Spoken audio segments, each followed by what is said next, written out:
In today's video, I will walk you through how to show the command prompt on your cursor in AutoCAD. Want to get most out of this tutorial? Sign up using the link in the description below, and let's jump right in. First, type DYNMODE into the command line at the bottom of the AutoCAD screen and press Enter. Next, type 3 and press Enter to enable the dynamic input feature. You can also press the F12 key on your keyboard to toggle dynamic input on. Check your cursor to see if the command prompt is now displayed next to it. If the command prompt is still not visible, type DYN prompt into the command line and press Enter.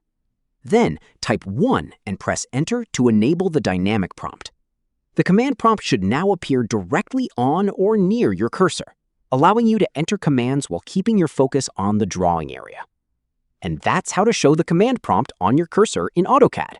Click the link on the description below. Thank you for watching the video.